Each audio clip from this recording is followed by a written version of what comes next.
Hello, everyone. Welcome to Find Happiness, where we find happiness, peace, and joy. And right here with me is Ashley Drummonds, all the way from Florida in the United States, who broke the backbone of anxiety and panic attack and also defeated depression to a standstill. Ashley, you're welcome. Hi, thank you for having me. Yeah, you're welcome. Okay, just a quick one. Can you talk about your personal experience with anxiety and panic attacks and how you used holistic nutrition and mindset training to walk through them? Yeah, sure. So I started having anxiety and panic attacks and low level depression when I was in my early 20s. And it was during a time that I was really lost. I didn't know what I wanted to do with my life. I had really low self esteem. I didn't really have any confidence. I was also just coming out of a divorce. Like I had really hit like a rock bottom. So I really was trying to find some sort of solid ground and stability, which a lot of anxiety stems from that feeling of like losing control. So I was struggling with this for a while, and really, like, at the same time, for me, anxiety and depression, the way it manifests, like some Yeah, people, they deal with it through eating a lot. For me, I did the opposite. I ate less, like, I just didn't have an appetite. And one of the things that I started doing was I started paying attention to my nutrition and the foods that I was eating, and I started working out every day just to do something. wow. Um, yeah, so I started doing it little by little, and I started noticing everything didn't go away right away. But the more I went to the gym, the more I started paying attention to my carbohydrates, my protein, my minerals, my vitamins, and all those Yeah, things. Day by day, I started to notice that the anxiety got a little less and I started to feel a little stronger. I felt more empowered. I felt more confident. And so I got really obsessed with like learning about this and figuring out like, okay, something's happening. Like, what is going on? That all I'm doing is exercising and eating the right hmm, foods, and for some reason it's helping with the anxiety and depression. Um, and a lot, I mean, this is what I do now for a lot of people, but like the main thing is exercise naturally boosts serotonin levels, which is one of the things that antidepressants do as well. So most people go to medications, or they just feel like they have to struggle in anti or in depressive states, when as you exercise your body will naturally help to boost those levels to alleviate it yeah, some. that's right. So I started learning about, yeah, I started learning about that. But then on top of it, I started to learn about how our thoughts create biochemical responses in our body. And so when we have fear based thoughts, it triggers adrenaline and cortisol and stress and makes us feel anxious and worried and can bring on panic attacks. So I started doing the workout, started doing nutrition, and then I started adding in just daily affirmations, meditations. I focused on Yeah. gratitude and really put a lot of effort into reprogramming my mindset. So that's kind of the short version of like how it started and how I've figured out how to pull myself out of it. Oh, okay, that's the word, reprogramming your mind. A lot of people do not Yeah. try to reprogram their minds. They just live in the past and they don't push all these things behind. And at the end of the day, it always affects them. Anyway, how long ago was this? This is about 15 years ago. 15 years ago. Wow. 15 years ago, yeah. That's such a long time. That's such a long time. It is a long Yeah. time. Yep. Okay. Yeah, it's great though, because I mean, like, it took me like a solid year of consistently working on all those components, and that's what I tell everybody. Like, no matter where you're at in life, if you will focus on your mindset, your nutrition, and your fitness, it can pull you through anything. So it took about a year that I really got back to feeling strong, confident, at peace, happy, finding all those things from within though, Finding and happiness. not from without. Yeah. Okay. Anyway, so how do you approach nutrition with your clients, and what role does it play in managing anxiety and stress? Yeah, so there's a lot of things with nutrition that can be going on. So I'll try and just like bullet point it. But for example, one of the things is when people are under eating in carbohydrates and in protein, the brain does not have enough fuel to be able to produce. So serotonin is a neurotransmitter along with dopamine, GABA, which is what makes us feel calm and relaxed. If you're not consuming enough of complex carbohydrates, Okay. which complex carbohydrates are like oatmeal, sweet potato, brown rice, whole wheat, like really good healthy carbohydrates. If you're not consuming enough of those, though, your brain doesn't have enough nutrition to produce serotonin. So sometimes that's why when people crave carbs, they can eat carbs and then all of a sudden they feel really relaxed. It's because their brain is able to now get into a state of relaxation because it has enough fuel. So carbohydrates are super important. Protein, lean protein, so chicken, turkey, eggs, fish, like really good clean protein is also really important for a lot of things with hormonal imbalances that can cause anxiety. So protein is really important for stabilizing your hormones. But the other thing on top of that is like getting in really good fruits and vegetables. Fruits and vegetables are full of micronutrients and vitamins and minerals, that those vitamins and minerals are also what play a huge role in the production of serotonin, dopamine, GABA, those calm, happy Yeah. hormones. So, for somebody that's just starting out, I mean, the main thing is every time you eat, you want to make sure you have a veggie or protein, a complex carbohydrate, and a good, clean protein source at every single meal. And most people should be consuming at least 3 solid whole meals a day, if not more. Oh, okay, okay, okay. Yeah, that's Yeah. a nice one. So, can you discuss the importance of addressing inner child trauma in your work with clients and how you go about doing this? Yeah, so inner child trauma, a little bit, everybody has some of it to some extent. It's something that usually happens in your childhood that creates a deep emotional pain inside of us from which we establish our mindsets from. So, an example of this would be like, let's say you grew up with an abusive parent and they were always telling you things like, you're not smart, you'll never do Yeah, anything, you're not healthy, you're not good looking. Like, if you constantly heard these things over and over as a child, our childhood is when we develop our subconscious, our okay, mindset. So we absorb these things in. So if you have a mindset from your upbringing in childhood with the story that says you're not good enough, you're not good looking, you're not smart enough, whatever the story might be, that is going to then translate into your adult life, that you continue to repeat those stories in your mindset, even though it may not be true. So, when I work with clients, what we do is we get to the bottom of what is the deep rooted beliefs that you have that are blocking you from happiness, from showing up as your best self, and where did they come from? We identify where they came from, and like I said, it could be anything like a family thing, whoever. And then we start to heal those. We heal those by talking about them, working through them, and then switching the beliefs. So if your belief system is I'm not good enough, we then reprogram your mindset to I am good enough. I can do anything. I am capable of my wildest dreams. I'm smart. I'm strong. I'm good looking. And repetition over time will start to replace those old belief systems.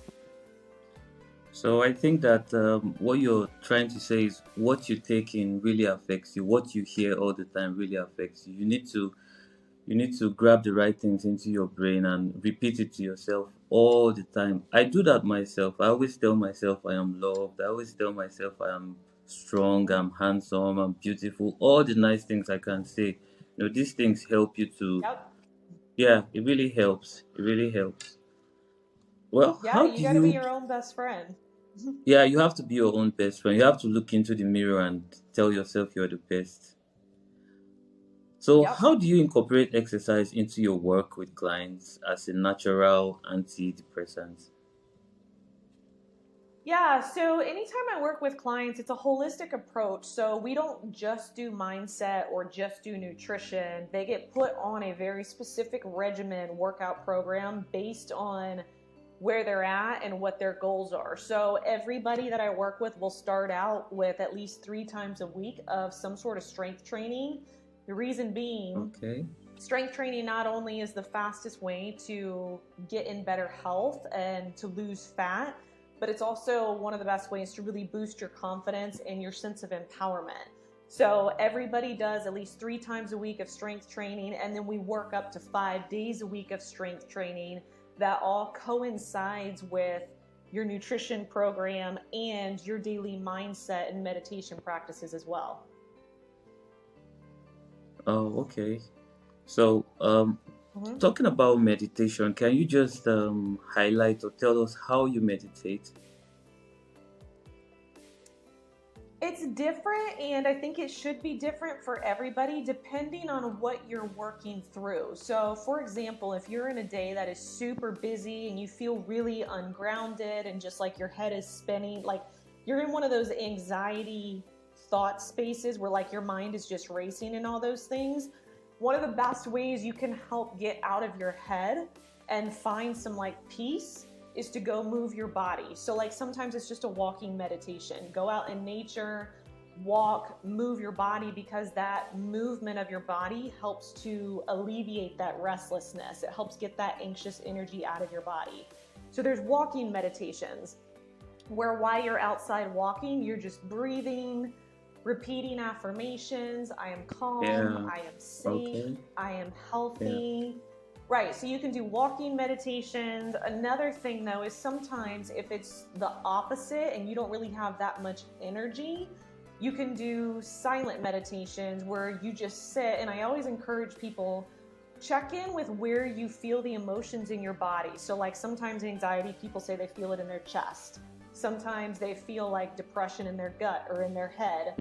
Wherever you feel the big emotions, you can sit in silence and meditation, put your hand on your heart or put it wherever you feel those emotions, and you just breathe into it and you just repeat a simple mantra, something like, I love you even though you're anxious. I love you even though you're depressed. I love you even though whatever. And all you're doing is you're making it safe for you to feel whatever you're Okay. feeling instead of trying to escape it or to get rid of it. You're making yourself your own safe space to just, it's okay.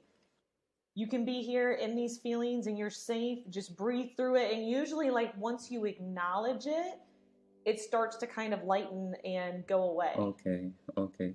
So, do you practice early morning meditation? Like when you wake up in the morning, the first thing you do is keep quiet for a long time, manage silence, try to speak to yourself, try to get beyond where you are. Do you do that as well? I do it I do it with pen and paper. So I'll sit in silence when I wake up with like a blank piece of my Okay. journal and a pen, and I kind of just like, or I call it checking in with myself. Like, what's going on in my head? Like, where's my thoughts at? Like, what am I worried about? What am I excited about? I kind of just connect with myself.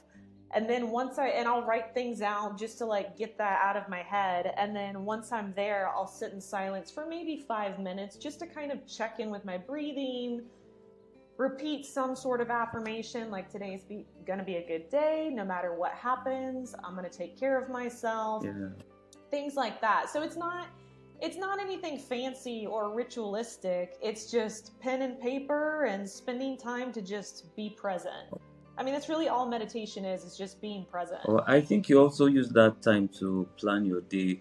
Are there days when you don't do that, and what are the outcomes of those kind of days?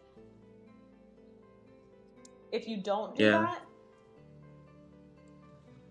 usually When I don't do that, especially when I have clients don't do that, those days seem to be a little more frantic and a little more anxious Okay. because it feels like you don't have that sense of control and like peace within yourself because you immediately wake up and then you're just starting your day.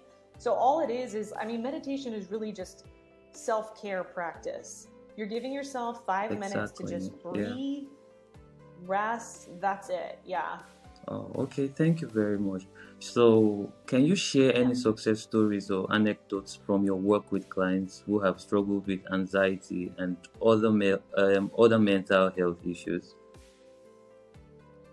Yeah, I've actually worked with a lot of clients who I had this one girl, she's 27, 28 maybe, so late 20s, and she had been on antidepressants for years. And she's a very sensitive, emotional person, which I find that most people who struggle with anxiety and depression Yeah. tend to be very sensitive.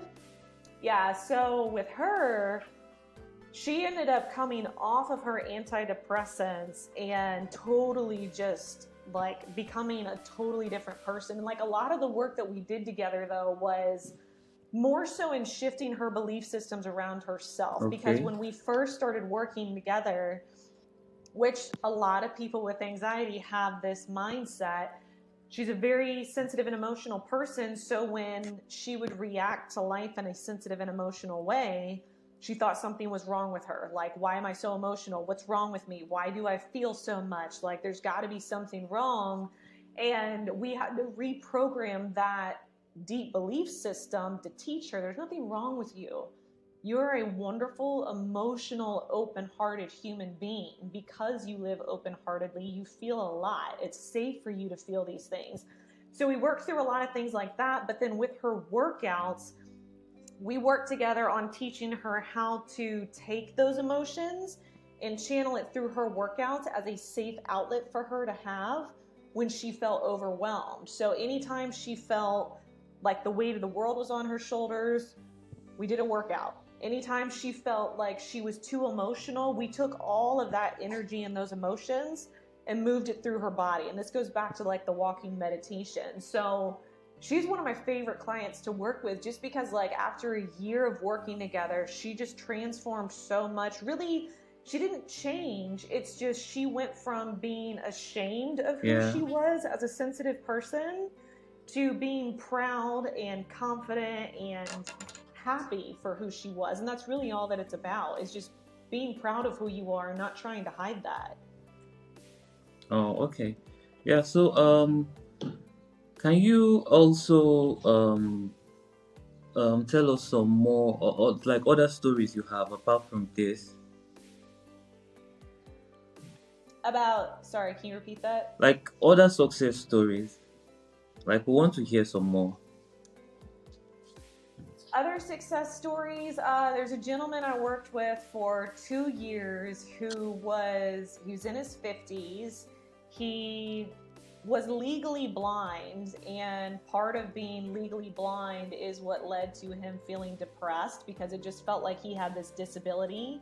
So he ended up gaining a lot of weight. He ended up his health was going really bad. He had high cholesterol, high blood pressure. He was at risk for heart diseases, all kinds of things, and just had no motivation because he felt like he had this disability that just was totally limiting his life. Um, it was actually really cool because we ended up working together in person and watching him. What happened, the spark that turned on for him to get him to change his life was he had a daughter, and he realized if he didn't start taking care of himself, he wasn't going to be around to see her graduate or see her get married or see all these really beautiful things happen. So when we started working together, he was so insecure, not just with his body, but he was also ashamed that he had let himself get to that point. He felt like he had failed as a father, failed as a man, just failed as a human altogether. So we worked together on really cleaning up his nutrition, but also structuring workouts for him that he felt safe and comfortable with, because he felt like he couldn't exercise because he couldn't see. So we worked together in partnership of finding a way that he could work out, but gave him a sense of independence as well. And he went from like 280 pounds to 180 pounds. He ran his first Wow, mile and wow, then signed up wow. for a 5K. Yeah. So, I mean, like, he's definitely done a lot and really changed got his cholesterol down, his blood pressure down. Like, he's so excited to work out now. Like, it makes me so happy just seeing him, like, go from not sad, but just kind of like, I can't do this, I have this disability, to like, I would show up to our sessions and he's like warming up, ready to go because he's so excited about it. So it's super inspiring and rewarding to get to be a part of that. Oh, that's really boosting his confidence. You must have done a lot of work. Thank you, thank you, thank you, thank you. Yeah. How do you see your work Yeah. fitting into the larger mental health landscape, and what are your goals for the future?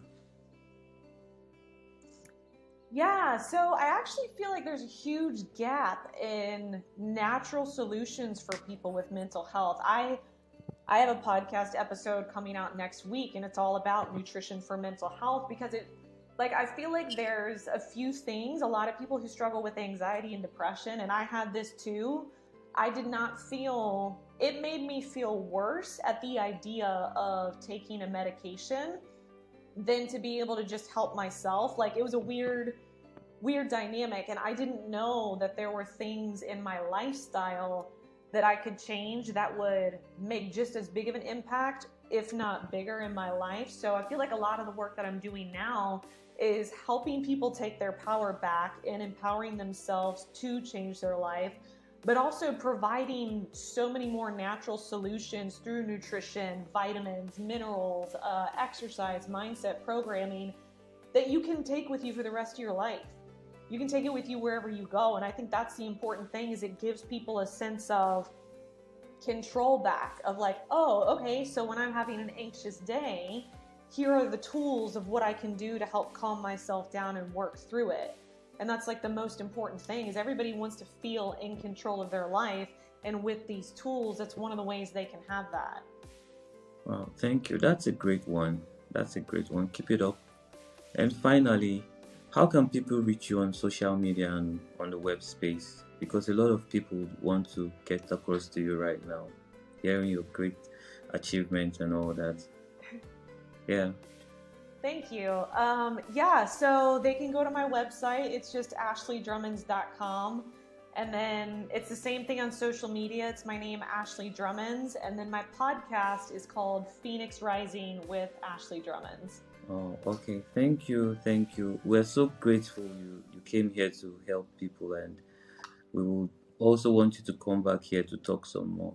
So I think to the viewers Yeah. out there, you've heard from her and you've heard her social media handles and how to reach her. We're very grateful that you're on this platform, and thank you for coming to find happiness. We'll talk again soon. Thank you and bye. Yeah. Thank you. All right.